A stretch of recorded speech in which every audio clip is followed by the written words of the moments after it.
Hello everyone, ngasigi mathel sidi mayamna pamna chanadaba haitarene ko. Pamna chanadaba haidi angang makto arasu ahan makto arasu khongdrum thonge haidi chaning dedana. Ado khongdrum se aina yamni unique oiba mawongda ai thongjarake recipe se ai isana puthokjabani ko.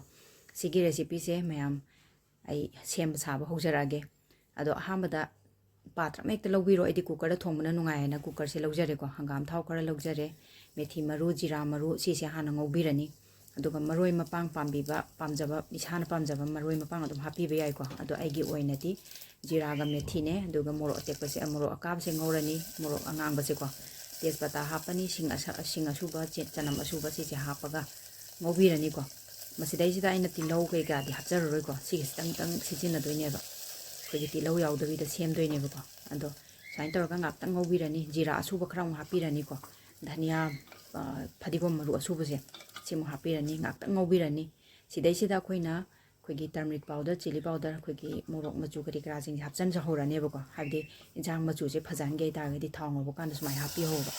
अदुगा खोंगदुम से फजना सोइदोगा फजना चांथोगा थंबने मबुक लौथोगनी को मबुक ति याउद्रे मबुक N लौथोकनी तो सुमाय तोरगा मबुक हापगा दुम सेमनबसु याउइ को मी खरा मदे अदो आइना मबुक से चाबदा नुंगाइते आइना ai lokthok jare duga sisina mangan kangtak ne chana lobirasu yari any hawai ma ekti lobi be ai soya bori kara sisu tingtho oga thamabani ko phajana squeeze tok thoe mahi do duga phajana ngokshan birani sumaina ando mayam khongdrum thongba khongdrum karigi khoigi sangom ga thongba makhal makhal ni ko khongdrum se am kana ba khoigi hakchang da sam kana bani ma se dehydration da yam kana ba pi ko do makhal ka amane mangon magi thongba thakpagi niyom de do thum thakjalaga sumaina ngaktang ngौबिरनी को खितंग मुंझननबदो अदुगा चानब चांगदा इसिंगजे खितंग हापिरनी अदुगा मखासे काथनबो कोटपिरगा खोइगी cooker जे खुमजलगा अनिरक कामदोइनेबो को थुना दुम मुनबनेबा हवाई कांगतक सिसु मुनगनबो कांगतक ओइबा अदाइदा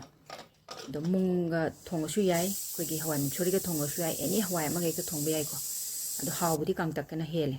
महावसे दो मखुमसे हांगतोकपिरगा येंकांदा सिगी texture से लैरेबो को हवाई से मुल्ले अदुगा बोरी करी करा करी सिजो दुम चप चाना मागी चांग अमदा लैरेको सिगी टेक्सचर सिदा मखुम हांगतोगा सौ ngaktang सौहलबा मतुंगदा खोइना गरम मसाला हापचन बिरनी अदुगा सिदै सिदा फदिगोम हापचन बेबे यारेको आइदि फदिगोम दो फंगदना फदिगोम दो लैजद्रे न हापचद्रे दो मयाम थोंबिबा मतमदि फदिगोम मनम नुसिना हापिरगा थोंबियो दो सिगी टेक्सचर से लादि यारेको अदो सिदै सिदा अकोनबदा आइना इंग्रेडिएंट अम हापचैको सिसे इसाना सेमजब घी नि को चुमनगी सनगी संगोमदगी सेमब घी ने घी सेमबगी सो आई मैम अपलोड तौजरके को हजिक अखोगी मपंगदो कलेक्ट तौब लोइद्रिबा बाउल अमा सेमगे तौबने अदो सी हापचलगा मैम अमुतंग आइगी रेसिपी से अमतंग ट्राई तौबियो मैम ना हावी हौते हाबदो अदो मैम ना दुम खंगबिनी अदो चागलुक से सो सेमजरागे सिदा लैजरे अदो मोरोक मेट पामगा तौजरे को इचम चमना अदुगा खोगी येरुम omelette अमगा तौरे खोगी ngaru yaudabati nungaitawani duga konnaba maroi mapang kharaga ado mathel singse kamain tauge unique oiba recipe ne khanbiragadi like amamtang tawbiramo subscribe tawdriba chilina yawbiragadi subscribe amtang ka tawshanbiramo